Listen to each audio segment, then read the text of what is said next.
ஓ முருகா போற்றி. ஓம் சரவண பவ. என் அன்பு குழந்தையே, நீ வியக்கும் சந்தோஷ செய்தி ஒன்று உன்னை வந்து சேரும். பெரும் மகிழ்ச்சி காத்திருக்கின்றது. உனக்கு துன்பம் கொடுத்த யாரும் இப்போது நிம்மதியாக இல்லை தெரியுமா? அதுவே உனக்கு பெரும் மகிழ்ச்சி தானே. உன்னை எவ்வளவு இன்னல்களுக்கு ஆளாக்கினார்கள், உன்னை எவ்வளவு துன்பத்திற்கு ஆளாக்கினார்கள். எல்லோருமே இப்போது என்ன பண்ணி கொண்டிருக்கின்றார்கள் தெரியுமா? எவ்வளவு கஷ்டங்களை தாங்கிக் கொண்டிருக்கின்றார்கள் என்ன தெரியுமா? உண்மை என்றுமே தோற்பதில்லை என்பதற்கு இதுதான் முழு உதாரணம். நீ சென்று பார், அவர்கள் இன்னல்கள் எவ்வளவு அதிகம் என்று. நீ கஷ்டப்பட்டது எல்லாம் போதும் என்று அப்போதே சொன்னேன் அல்லவா? உன்னுடைய கஷ்டத்திற்கும் கண்ணீருக்கும் நல்ல பலனும் பதிலும் வரும் என்று சொல்லியிருந்தேன் அல்லவா? காத்திரு, பொறுமையாக இரு என்று சொல்லியிருந்தேன் அல்லவா? உன்னுடைய காத்திருப்பு வீணாகவில்லை. நீ என் மீது வைத்த நம்பிக்கையும் வீணாகவில்லை. உண்மை ஜெயித்து விட்டது. நீதி என்றுமே தோற்காது. உண்மை ஒரு நாள் வெல்லும் என்பது போல அவர்கள் இப்போது உன்னை எவ்வளவு கஷ்டத்திற்கு ஆளாக்கினார்களோ அதைவிட பல மடங்கு கஷ்டத்தை அனுபவித்துக் கொண்டிருக்கின்றார்கள். உனக்கு இனியும் யாராவது துன்பம் கொடுக்க யார் முயற்சித்தாலும் உனக்கு இன்பம் கொடுக்கவே நான் உனக்குள் வந்து விடுவேன். உன்னுடைய இன்பத்திற்கு ஒரு நல்ல தொடக்கமாக இன்று அமையப் போகின்றது. துன்பத்திற்கு ஒரு முற்றுப்புள்ளியை நான் வைத்து விடுகிறேன். கர்ம வினைகளை நான் சரி செய்கிறேன். உன்னுடைய கடமை எதுவோ, உன்னுடைய வெற்றி பயணம் எதுவோ அதை நோக்கி நீ போய்கொண்டே இரு. அதுதான் உனக்கு நல்லது. உன்னுடைய பொறுப்புகளை எல்லாம் பற்றி நீ பயப்படாதே. உன் மனம் ஏங்கிய ஒரு விசேஷம் உன் வீட்டில் நடக்க வேண்டும் என்று மிகவுமே நீ ஆவலாக காத்து கொண்டிருந்தாய் அல்லவா? வெகு நாட்களாக காத்து கொண்டிருந்தாய் அல்லவா? அதற்கான ஏற்பாடுகளை எல்லாம் நீ செய்ய தொடங்கு. உன் மனம் ஏங்கிய ஒரு விசேஷம் உன் வீட்டில் விரைவாக நடக்கும். அதுவும் என்னுடைய தலைமையிலேயே நடக்கும். நானே முன்னின்று அதை நடத்தியும் தருகிறேன்.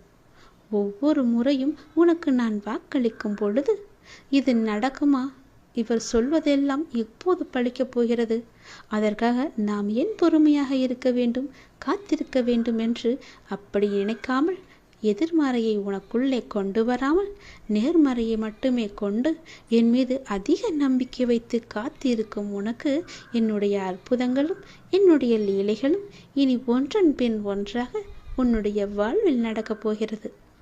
நீ மட்டும் நம்பாமல் உன்னை சுற்றியுள்ளவர்களையும் என்னை நம்ப வைத்தாய். என்னுடைய புகழையும் எல்லோருக்குமே பரவச் செய்தாய். அப்படி இருக்கும்போது நான் எப்படி உன்னை கைவிடுவேன்? உன் நம்பிக்கை என்றும் தோற்காது. உன்னோடு இருப்பது நான் அல்லவா? எல்லாவற்றையுமே நடத்தி கொண்டிருப்பது நான் அல்லவா? நான் இருக்கும்போது உனக்கு என்ன பயம்? நம்பிக்கையோடு காத்திரு, நல்லது நடக்கும். நானே உனக்கு உத்திரவாதமும் சத்தியமும் செய்து தருகிறேன். உனக்கானது எங்கு, எப்போது, எதை எப்போது தர வேண்டும் என்று எனக்கு தெரியும். அதை எப்போது நானே உன்னிடம் கொண்டு வந்து சேர்ப்பேன். உனக்கு கிடைக்காமல் போன ஒன்றுக்காக வருத்தி கொண்டிருக்காதே. அது உனக்கென்று எழுதி வைக்கப்படாதது. அதனால்தான் அது உன் கையில் வந்து சேரவில்லை. உனக்கென்று எழுதி வைத்தது நான். அது என்னிடம்தான் இருக்கிறது. அதை நான் உனக்கு எப்போது கொடுக்க வேண்டுமோ அதை நான் உனக்கு அப்போது கொடுக்கிறேன். ஒன்று உனக்கு கிடைக்காமல் போய்விட்டது என்று வருந்தி வருந்தி உனக்கு கிடைக்கப் போகும் ஒன்றை நீயே மறந்து விடுகிறாய். அது உன் கையில் விரைவில் வந்து சேரும். நீ கேட்டதை நான் தரதா போகிறேன். தாங்க முடியாத மன சங்கடத்தில் இருக்கின்றாய் என்பதும் எனக்கு தெரியும். யாரிடமாவது சொல்லி மனம் விட்டு அழலாம் என்று ஒவ்வொரு முறையும் நினைத்து கொண்டிருக்கின்றாய். உன்னுடைய மனதில் உள்ளவற்றை சொல்லாமலேயே நான் அறிந்து வைத்திருக்கின்றேன். யாரிடமும் போய் உன்னுடைய குறைகளை சொல்லாதே, உன்னுடைய கஷ்டங்களையும் சொல்லாதே. அவர்கள் வாங்கிக் கொள்வார்கள் காதில். ஆனால் பிறரிடம் போய் சொல்லி அவர்கள் உன்னை ஏளனமாக பார்த்து சிரிப்பதை பார்த்து இவர்களும் சிரிப்பார்கள். அவனுக்கு தேவைதான், அவளுக்கு அதிகமாக தேவைதான் என்று உன்னை பற்றியே புறம் பேசிக்கொண்டும் இருப்பார்கள். இது வேண்டாத ஒன்று. உனக்கு யாரிடமாவது சொல்லி அழலாம் என்று உன் மனம் ஏங்கினால் என்னிடம் வந்து சொல். நான் பார்த்து கொள்கிறேன். உன்னுடைய கஷ்டங்களை நான் துடைத்துக் கொள்கிறேன். உன்னை தாங்கி பிடிப்பது நான் அல்லவா? நீ நன்றாக வாழக்கூடாது என்று நினைப்பவர்கள் முன் உன்னை நான் வாழ வைத்து காமிக்கின்றேன். என்னை நம்பியவர் என்றுமே தோற்றதில்லை. நான் உனக்கு துணையாக இருந்து உனக்கு தேவையான எல்லாவற்றையுமே தந்து உனக்கு வாழ்க்கையை செம்மைப்படுத்தி அழகாக்கி உன் கையில் வந்து சேர்க்கிறேன். என்னுடைய மூல மந்திரத்தை உச்சரிக்கும் பக்தனை கை கொடுத்து காக்கும் கடவுள் நான். கலியுக வரதன் நான். என்னை மறந்த நொடியில் கூட நம்மை காக்க வரும் தெய்வமும் நான் தானே. நீ எந்த நொடி மறந்தாலும் எந்த நொடி நினைத்து கொண்டிருந்தாலும் உன்னை சுற்றி பாதுகாப்பு வளையத்தை நான் பார்த்து கொண்டிருக்கிறேன். போட்டு அதன் வழியே எந்த ஒரு தீயதும் உன்னை நெருங்காத அளவுக்கு நான் உன்னை பாதுகாப்பு வளையமாக எனக்குள்ளே வைத்திருக்கின்றேன். நீ என்னிடம் கேட்டது நிச்சயம் கிடைக்கும். உன்னுடைய கடினமான சூழல் எல்லாம் எனக்கு புரிகிறது. புரியாமல் இல்லை. நீ நினைத்த மாதிரி சில நிகழ்வுகள் நடக்காத போது உனக்கு ஏமாற்றம் அளிக்கின்றதல்லவா? ஆனால் எல்லாவற்றிற்கும் ஒரு காரணம் உண்டு. தாமதமானாலும் சரியான நிகழ்வுகள் சரியான நேரத்தில் சரியான கையில் வந்து சேரும். கவலைப்படாதே. உன் வாழ்க்கையின் முழு பொறுப்பும் என்னுடையது. நல்லது உன் வாழ்வில் நடந்து கொண்டே இருக்க நான் உனக்கு துணையாக இருக்கின்றேன். எது நடந்தாலும் நன்மைக்கே என்று போய்கொண்டேரு. யார் எப்படி நடந்து கொண்டாலும் நீ என் சொற்படி நடந்து கொண்டிருக்கும் வரை உன்னை காக்க வேண்டியது என்னுடைய பொறுப்பு. உன்னை காக்கும் பொறுப்பில் சில நேரம் நான் உன்னிடம் சிறிது கடுமையாக நடந்து கொண்டிருப்பேன். அதை நீ பெரிதுபடுத்தாதே. என் சொல் பேச்சை கேட்காததனால்தான் எனக்கு சில நேரம் உன் மீது கோபமும் வருகிறது. அந்த கோபமெல்லாம் உண்மையல்ல என் தங்கமே. உன்னை பெற்றெடுத்த தாய் தந்தை உன் மீது கோபம் கொள்ள மாட்டாரா? அப்படிதான் நானும். தன் பிள்ளையை வழிநடத்துவதற்காக நான் இப்படி செய்கிறேன். அதே நேரம் நீ தடுமாறும் போது தாங்கி பிடித்து கொள்வதும் என்னுடைய கரங்கள்தான்.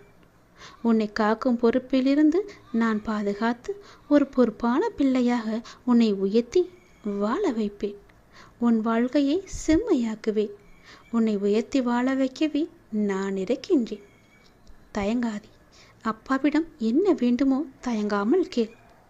1000 கேள்விகள் உனக்குள் ஓடிக்கொண்டிருக்கும். அவற்றிற்கெல்லாம் ஒரு விடையால் என்னால் பதில் சொல்ல முடியுமா என்று ஒரு பதிலை தேடிக்கொண்டிருக்கின்றாய் அல்லவா?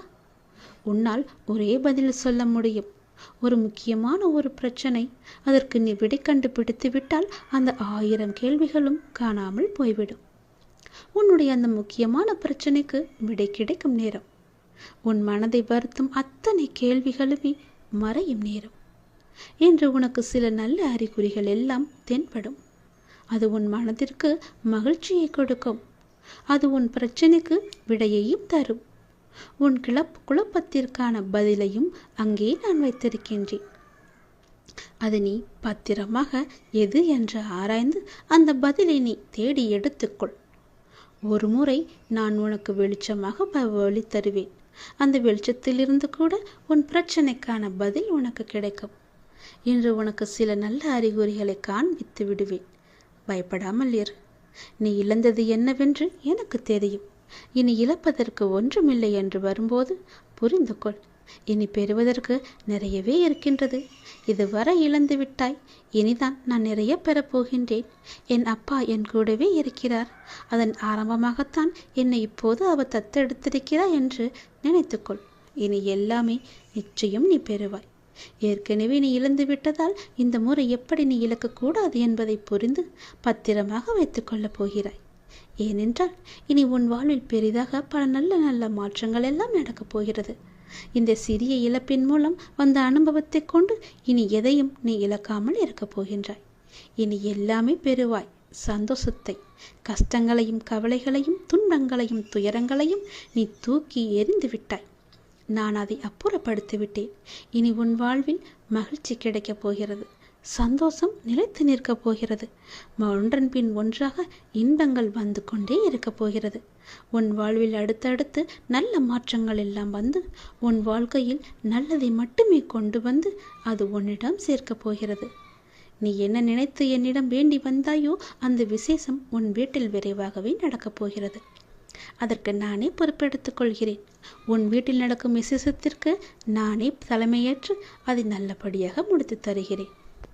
குழந்தையே, நம்முடைய வாழ்க்கையில் நிகழும் எல்லாமே, அனைத்து இன்பமோ துன்பமோ எல்லாம் எப்படி எடுத்துக்கொள்கிறோம் என்பதில் பொறுத்து தான் நம்முடைய வாழ்க்கையின் நினைவுகள் அமையும். துன்பம் என்று சொல்லிக்கொண்டே இருந்தால் அது தன்னால் விலகுமா? கிடையாது. தன்னால் விலகவும் முடியாது. அதனை அனுபவித்து அதை எதிர்நோக்கி கடந்து தான் வரணும். எல்லாம் நீ எடுக்கின்ற மனப்பக்குவத்தில் தான் அது அமைஞ்சிருக்கு. உன்னுடைய இன்பமும் துன்பமும் அடிபட்டால் வலிக்கும் என்று தெரியும். ஆனால் அடிபட்டவுடன் நீ அழுகிற. உன் மனதில் அந்த வலி இருக்கு என்ற உணர்வு தோன்றியதுமே உன்னுடைய கண்களும் கலங்கும் அல்லவா? அதற்காக இனிமே எங்கேயுமே செல்லக்கூடாது, நகரக்கூடாது, அப்போது தான் என்னுடைய காலில் அடிபடும் அப்படின்னு நினச்சி நீ ஒதுங்கியே இருந்தினா எப்படி உன்னால் வாழ முடியும்? நம்ம ஒரு இடத்துலேருந்து இன்னொரு இடத்துக்கு போனால் தானே நமக்கு நம்மளை பார்த்துக்க முடியும். அங்கே போனால் அடிபட்டுடும், இங்கே போனால் அடிபட்டுடும்னு இருந்தால் நம்மளால் வாழ முடியுமா? உன் பசியை உன்னால் தான் போக்க முடியுமா? அது போல தான் துன்பம் உன்னை காயப்படுத்தும் என்று தெரியும். அது வலிக்கும் என்னும் தெரியும். அது தைரியத்துடன் ஒரு முறைக்கு இருமுறை நிமிர்ந்து பார்க்கணும். அது உன்னை என்ன செய்கிறதுன்னு நீ திரும்பி பார்க்கணும். அது உன்னை துன்பம் துரத்திக்கிட்டே வந்துச்சுன்னா நீ அதை திரும்பி எதிர்த்து நின்றுப்பார். அதுவே தலை தெறிக்க ஓடிடும். ஒரு முறைக்கு இருமுறை நிமிர்ந்து பார்த்துக்கோ. அது உன்னை என்ன செய்கிறதென்று உனக்கு தெரியும். எதுக்குமே நீ மனம் தளராத. உன்னால் முடியும் என்று போராடு. துணிந்து நில்லு. பல வெற்றி கனிகளை நிச்சயமாகவே நீ பறிச்சிடுவ. நீ இதுவரை உன் வாழ்வில் கனவாக இருந்த விஷயம் இப்போது நடக்கப் போகிறது, நிஜமாக போகிறது. நீ தேடிய ஒன்று உன் கையில் வந்து கிடைக்கப் போகிறது. நமக்கு கிடைக்குமா கிடைக்காதான்னு ஏங்கி தவிச்ச நாளெல்லாம் போயிட்டு நீ கேட்டது கண்டிப்பாகவே நீ கிடைக்க போகுது. உனக்கு உன் வாழ்க்கையில் எல்லாமே உனக்கு நல்லதாகவே அமையப் போகிறது. இந்த அப்பாவோட துணையோட நீ நல்லாவே இருக்க போகிற. நீ தேடிக்கிட்டே இருந்த இல்லையா, அது என்னன்னு உனக்கு தெரியும்ல. அது இப்போ உன் கைக்கு வரும் நேரம். என்னை தொட்டு வணங்கிக்கோ. நான் சொல்வது எல்லாமே உண்மைதான். உன் வாழ்வில் எல்லாமே நிஜமாக போகிறது. கேட்டது எல்லாமே கிடைக்கப் போகிறது. நல்லது நடக்கப் போகிறது. நல்ல வாழ்க்கை வாழ நினைப்பவர்கள் காயப்படுவார்கள். ஆனால் அவர்கள்தான் வாழ்க்கையில் என்றுமே ஜெயிப்பார்கள். நீ வாழ்க்கையை ஜெயிப்பதற்காக பிறந்த என்னுடைய உயிர். நீ ஜெயமாக வசந்தமாக வாழ்வாய். இதை பற்றியுமே நீ கவலைப்படாதே. சற்று மட்டும் நீ பொறுமையாக இரு. எல்லாம் முடிந்துவிட்டது என்று நீயே உன்னை முடக்கிக் கொள்ளாதே. உன்னுடைய மனதை ஒருநிலைப்படுத்திப்பார். உன்னை சுற்றியுள்ள வாய்ப்புகள் எல்லாமே உன் கண்களுக்கு புலப்படும். எல்லா விதமான சந்தர்ப்பங்களும் தானாக அமையாது. நீதான் நம்பிக்கையோடு அதை உருவாக்க வேண்டும். வெற்றி தோல்விகளை சகஜமாக எடுத்துக்கொள். நான் இதுவரை தோல்விகளையும் இழப்புகளையும் மட்டும்தானே நான் சந்தித்து வருகிறேன் என்று நீ புலம்புவது புரிகிறது. நீ சற்று நிதானமாக யோசித்துப்பார். இதுவரை நீ தோல்விகளையே மட்டும்தான் சந்தித்தாயா அல்லது வெற்றிகளையும் பெற்றிருக்கிறோமா என்று உன்னை நீயே கேட்டுப்பார். ஒரு முறைக்கு இருமுறை யோசித்து கேட்டுப்பார். விடைகள் உனக்கே புலப்படும். நீ அடைந்த வெற்றிகள் உனக்கே இன்னும் தெரியாத அளவிற்கு நீ முன்னுக்கு பின் முரணான எண்ணங்களில் செயல்பட்டு கொண்டிருக்கிறாய். நிதானமும் நம்பிக்கையும் மிக மிக அவசியம். அப்போதுதான் உன்னை சுற்றியுள்ள வாய்ப்புகளை உன்னால் கண்டுபிடிக்க முடியும். உன்னை சுற்றி நிறைய வாய்ப்புகள் இருக்கின்றது. அது உன் கண்ணுக்கு தெரியாமல் மாயை என்ற வலை உன்னை அடைத்து வைத்திருக்கின்றது. தோல்விகளை கண்டு துவண்டு போகாதே. இழந்ததையும் அதைவிட மேன்மையான நன்மைகள் அனைத்தையும் மீண்டும் பெற வேண்டுமெனில் நீ உன்னுடைய லட்சியத்தை அடைய எத்தனை தடைகள் வந்தாலும் அதை தைரியமாக எதிர்கொள்ள வேண்டும். தோல்விகள்தான் வெற்றியின் படிக்கற்கள் என்பதை நீ உணர வேண்டும். அப்படி உணர்ந்து நீ செயல்பட்டுக்கொள். தோல்விகளை கண்டு துவண்டு போகாதே. இழந்ததை கண்டு நீ வருந்தாதே. எதை பற்றியுமே உனக்குள்ளே கவலையே வேண்டாம். எதை பற்றியுமே எதிர்மறை எண்ணங்கள் பற்றியுமே சிந்திக்கவே வேண்டாம். நேர்மையாக மட்டுமே யோசித்துப்பார். உன்னுடைய மனம் தளராது. நீ எதற்குமே மனம் தளராதே. உனது ஆசைகள் எண்ணங்கள் அனைத்துமே கூடிய விரைவிலேயே நிறைவேறப் போகிறது. நீ வருத்தப்படுவதால் இங்கு ஏதாவது மாறப்போகிறதா? எதுவுமே கிடையாது. உன்னுடைய வாழ்க்கை மட்டும்தான் நிம்மதியின்றி மாறும். சந்தோஷம் மாறும். நிம்மதியின்றி தொலைத்து எல்லாவற்றையுமே நீ வருத்தத்துடன் தான் பார்ப்பாய். உன் மீது நம்பிக்கை வைத்து உன் குறிக்கோளை நோக்கி நீ பயணப்படுவது. இது மட்டும்தான் உன்னுடைய இலக்காக இருக்க வேண்டும். அதை நோக்கி நீ பயணப்படு. அதை அடைய உனக்கு நிச்சயம் நான் துணை இருப்பேன். இது என்னுடைய வாக்கு. என் வார்த்தைகள் மீது நீ நம்பிக்கை வைத்து செயல்பட்டு பார். உன்னுடைய வாழ்வில் நீ விரும்பிய நிலையை நிச்சயமாகவே அடைவாய். எதற்குமே கவலைப்படாதே, நான் இருக்கிறேன் உனக்கு. உன் வெற்றி காலம் ஆரம்பித்து விட்டது. எனது அற்புதங்கள் நிகழ்ந்து கொண்டே இருக்கும். எனது உதவி உங்களுக்கு எப்போதும் கிடைக்கும். நான் செய்யும் உதவி அற்புதங்களாக வெளிப்பட்டு கொண்டிருக்கும். உன்னை நோக்கி வரும் அனைத்துமே நிர்ணயிக்கப்பட்டது. அவற்றை தான் நாம் விதி என்போம். அப்படி இருக்கையில் ஒரு பக்கம் விதி, இன்னொரு பக்கம் முந்தைய பிறவியின் கர்ம வினை. இவை இரண்டும் தான் இன்று உன் சூழ்நிலைகளுக்கு காரணம். இவற்றில் நீ தப்ப முடியாது. ஆனால் உன் வசத்தை நான் கைப்பற்றி உனக்கான அனைத்து இக்கட்டுகளிலிருந்தும் உன்னை நான் காப்பேன். ஒரு மனிதன் வாழ்க்கையில் ஜெயிக்க 2 பேரிடம் முட்டி மோதி சண்டையிட வேண்டும். அந்த 2 பேர் யார் என்றுதானே நீங்கள் கேட்கிறீர்கள்? யார் என்றுதானே யோசிக்கிறாய்? அது உன் மனமும் புத்தியும் தான். இவற்றை நீ ஜெயித்தால் நீ வாழ்க்கையின் அர்த்தத்தை உணர்ந்துவிட்டாய் என்று அர்த்தம். உனக்கான வெற்றி காலம் ஆரம்பித்து விட்டது. என் உயிரான குழந்தைக்கு என்றும் என் துணை இருக்கும். நான் சொல்வதை கொஞ்சம் நீ சிந்தித்துப்பார். செல்வத்தை விட மதிப்பு மிக்கது மகிழ்ச்சி. ஏனெனில் பணத்தை கடனாக வாங்கலாம், ஆனால் மகிழ்ச்சியை யாரிடமும் கடனாக வாங்க முடியாது. வாழ்வதற்காக வாழ்க்கையை தொலைப்பதுதான் மனிதன் வாழ்க்கை. வாழ்க்கையில் ஆனந்தம் வேண்டுமென்றால் உன்னை நேசி. ஆனந்தமே வாழ்க்கையாக வேண்டுமென்றால் உன்னை நேசிப்பவரை உண்மையாக நேசி. சம்பாதிப்பது மட்டும் வாழ்க்கை அல்ல. சம்பாதித்த பணத்தில் ஆனந்தமாக இருப்பதுதான் வாழ்க்கை என்பதை நீ உணர்ந்து கொள். வெற்றிக்கான தொடக்கத்தை முதலில் உங்களிடமிருந்து, உங்கள் மனதிலிருந்து, நம்பிக்கையிலிருந்து தொடங்குங்கள். பிறகு அந்த நம்பிக்கையே வெற்றியை நோக்கி பயணிக்க வைக்கும். விழிகளை திற, உனக்கு ஒளி கிடைக்கும். எழுந்து நடந்து பார், உனக்கு வழி கிடைக்கும். தேடிப்பார், நீ வேண்டியது எல்லாம் கிடைக்கும். முயற்சி செய்து பார், உனக்கு நிச்சயம் வெற்றி கிடைக்கும். பொய்யான அன்பு, பொழுதுபோக்கான பேச்சு, தேவைப்படும் போது தேடல், இதுதான் இன்றைக்கு சிலரது வாழ்க்கையாக இருக்கிறது. நீ மற்றவர்களிடம் நம்பிக்கை வைத்திருந்தால் திறந்த மனதோடு பேசு. அதற்காக எல்லாவற்றையுமே கொட்டி தீர்த்து விடாதே. இதயத்தை ஆயுதத்தால் வெல்ல முடியாது. மென்மையான அன்பால் தான் வெல்ல முடியும். நல்ல விஷயங்களை அமைதியாக செய். வேண்டுமென்றால் மற்றவர்கள் அதை சப்தம் போட்டு பேசட்டும். நல்ல எண்ணமும் மகிழ்ச்சியும் இருந்தால் யானையை கூட நூலால் கட்டி கொண்டு போவது போல எங்கும் போய் வரலாம். உன்னை நீ அறிய வேண்டுமானால் மற்றவர்களை நன்றாக ஊர்ந்து கவனி. மற்றவர்களை நீ அறிய வேண்டுமாயின் முதலில் உன்னை நீ கவனி. இதுபடி நடந்து பார். நீ மகிழ்ச்சியில் தலைகால் புரியாமல் வானத்தில் பறப்பாய். அதற்கு நான் பொறுப்பு. என் சொல்படி நட. உனக்கு துணையாக நான் இருப்பேன். இதை கொஞ்சம் சிந்தித்துப்பார். எல்லா இடங்களிலும் எங்கு போனாலும் துரதிர்ஷ்டம் உன்னை துரத்துகிறது என்று நினைக்காதே. அந்த எதிர்மறை எண்ணத்தை அறவே ஒழித்துவிடு. அப்படி நீ எண்ணுகிறாய், அது முற்றிலும் தவறான எண்ணம். உன்னை விதியும் ஆசைகளும் இக்கட்டான சூழ்நிலையில் எடுத்த முடிவுகள்தான் உன்னை இந்த நிலைக்கு இழுத்து கொண்டு வந்திருக்கிறது என்பதை நீ மறந்துவிடாதே. நான் சொல்கிறேன், அந்த எண்ணத்தை முற்றிலுமாகவே எதிர்த்துவிடு, தடுத்துவிடு. உன்னுக்குள்ளே வைத்து கொள்ளாதே. இன்றிலிருந்து உனக்கான நேரம் தொடங்கிவிட்டது. உன்னுடைய உடல், உன்னுடைய மனம், உன்னுடைய பணம் ரீதியான உன் அனைத்து கஷ்டங்களும் இன்றிலிருந்து நீங்கும். இதை கேட்ட நொடி முதல் அனைத்துமே நீங்கிவிடும். இனி சகல நலமும் வளமும் பெற்று சீரும் சிறப்புமாகவே வாழப்போகிறாய். இது என்னுடைய வாக்கு. வாழ வைக்கும் தெய்வமாகவே நான் இருப்பேன். வழி நடத்தும் சத்குருவாக நான் இருப்பேன். உயிர் காக்கும் தாயாக, தந்தையாக, உற்ற தோழனாக நான் இருப்பேன்.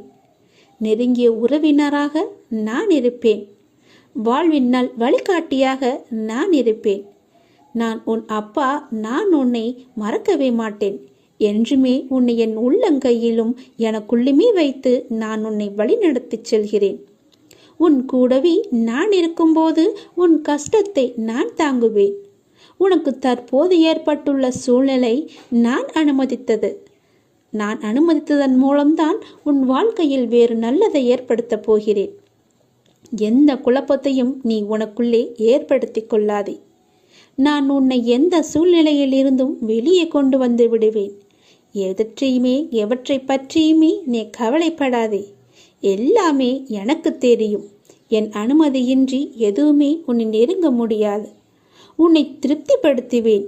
என்னையே நம்பி இருக்கும் உன்னை காப்பதே என்னுடைய வேலை. உன் அப்பா நான் இருக்கும் வரை உன்னை நான் தாங்கிக் கொண்டே இருப்பேன். எந்த சலனமும் பயமும் வேண்டாம் உனக்கு. உன் கஷ்டத்தை நான் தாங்குவேன். நீ நிச்சயமாகவே முன்னேறுவாய்.